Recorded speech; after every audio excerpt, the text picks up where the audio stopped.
Good morning friend, welcome to my channel Richa कहानी संग्रह। अगर आपको कहानी पसंद आए तो चैनल को लाइक करें, शेयर करें और सब्सक्राइब करें। आज की कहानी है मेरे साजन का घर ऐसा क्यों है। मैं अनन्या एक साधारण परिवार की लड़की, अपनी 5 बहनों में सबसे बड़ी। मेरे पिता का एक छोटा सा दुकान है और माँ गृहिणी है। हमारे 5 बहनें होने के कारण हमारे पिता माता हमारी शादी 9वीं की पढ़ाई को बीच में छुड़वाकर करवा दिए और इस तरह किशोरावस्था में ही हमारी शादी हो गई। मैं ससुराल आई बिना किसी अरमान के, क्योंकि मेरा अरमान तो अभी पढ़ना था।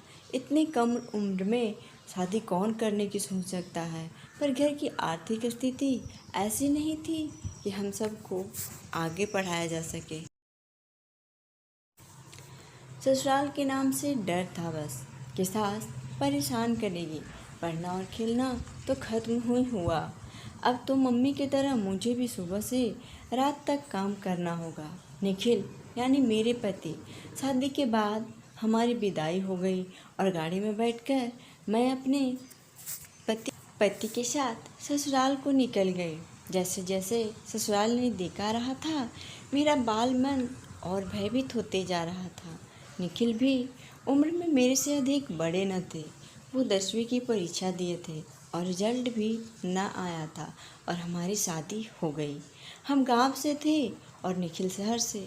आज के ज़माने में एक अमीर लड़का का इतनी कम उम्र में एक गरीब लड़की से शादी करने की क्या वजह, क्या मजबूरी हो सकती है, यह भी सोचने का विषय था। मेरे पिता तो लड़के का अमीर होना सुनकर ही शादी के लिए एक बार में ही हाँ कर दिए थे। सोच और घबराहट के बीच उलझी अनन्या तब होश में आई जब गाड़ी रुकने पर आगे की ओर धक्का लगा। एक बड़ा सा दुल्हन की तरह सजा हुआ घर सामने था। अंदर से कुछ औरतें आईं जो गाड़ी को देखकर उत्साह के साथ तुरंत अंदर चली गई, ये बोलते बोलते कि दुल्हन आ गई, जल्दी करो, तैयारी हुई या नहीं अभी तक। उनकी बातें सुनकर समझ गई कि यही मेरा ससुराल है। थोड़ी देर के इंतजार के बाद सास सारी औरतों के साथ आरती के थाल लिए बाहर आई। सासू माँ ऊपर से नीचे तक गहनों से लदी हुई थी। आरती हुई मेरी और गृह प्रवेश भी हुआ। मैं भी घूंघट में ही थी और घूंघट के नीचे से सबकी बातें सुन रही थी, सबको देख रही थी। सबकी मेरी सास से एक ही प्रश्न था कि अपने बेटे की शादी इतनी कम उम्र में क्यों किया। आखिर पढ़े लिखे लोग भी ऐसा करेंगे तो। और बेटे को भी तैयार कर लिया शादी के लिए। कैसे और क्यों? बीमार रहती हो तो नौकर है ना काम करने के लिए, ऊपर से इतनी गरीब घर की बेटी है, क्या यहाँ एडजस्ट कर पाएगी? सासू माँ मुस्कुरा रही थी और इस सब सवाल पर सवाल दागे जा रहे थे। और तो और किसी को लड़की की फ़ोटो तक नहीं दिखाई। अब तो दिखा दे घूंघट हटाकर। क्यों नहीं, अभी देख लो, मेरी सास ने मेरे चेहरे से घूंघट उठाते हुए कहा। मेरे चेहरे से घूंघट तो हट चुका था, पर मैं किसी की भी नज़रों का सामना नहीं कर पा रही थी। लेकिन अचानक से सबके मुंह बंद हो गए और वो मुझे बस देखे जा रहे थे। इतनी सुंदर लड़की, वाह! तो इसीलिए इतनी कम उम्र में शादी करवाई बेटे की, कहीं हाथ से न निकल जाए इतनी सुंदर बहू। बिल्कुल सही कहा आपने, यही एक वजह नहीं है।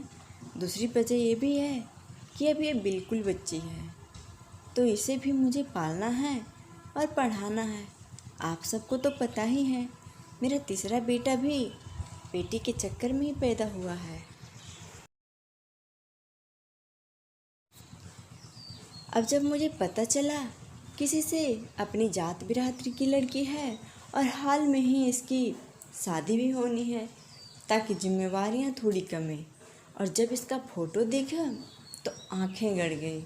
जब साधारण परिधान बिना मेकअप के इतनी ही अधिक सुंदर है तो सजने धजने पर तो अप्सरा भी शर्मा जाए इसकी खूबसूरती से।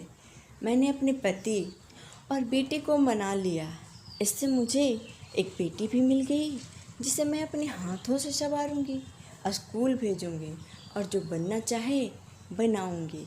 छोटी सी है, जब अपना प्यार खुल कर इस पर बरसाऊंगी तो ये मुझे दिल से माँ स्वीकार कर लेगी।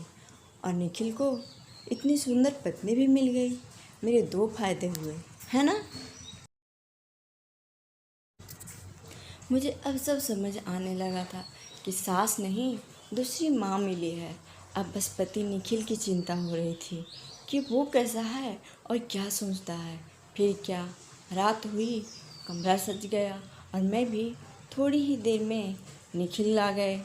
मैं चुपचाप बैठी थी और वो आकर मेरे पास बैठ गए, मेरा हाथ पकड़ा।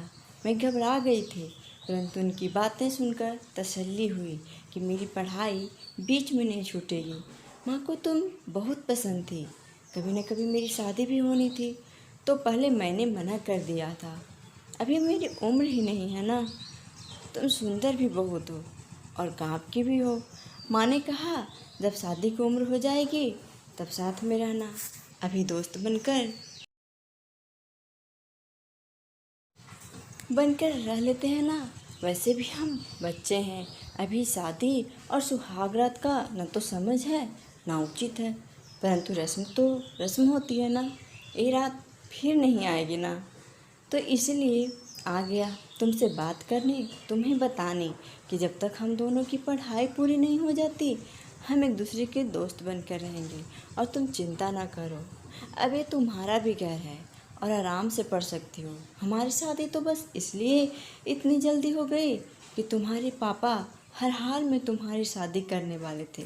माँ पापा ने उन्हें समझाया कि अभी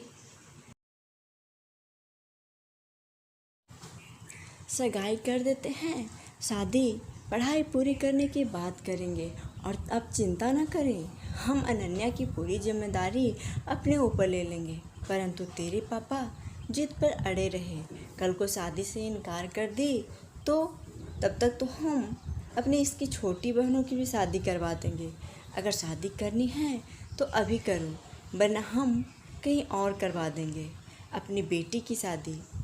हमारे घर वाले तुम्हें खोना नहीं चाहते थे, क्योंकि तुम्हें एक नज़र में ही पूरी फैमिली को पसंद आ गई थी।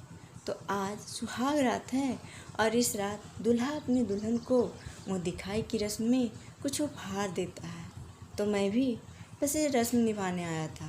ये नेकलेस है जो मैंने अपनी पॉकेट मनी बचाकर जमा किए थे ना, उससे लाए हैं। अभी इसी से काम चला लो, परंतु वादा करता हूँ जब कमाने लगूँगा तब तुम्हारी पसंद की सारी चीज़ें दिलवाऊँगा। ये तुम्हारा है, कमरा है, मेरा कमरा ऊपर है, तुम इसी कमरे में रहोगी। मम्मी का कमरा बगल में ही है, कुछ भी ज़रूरत हो तो आवाज़ ले लेना। अब मैं चलता हूँ।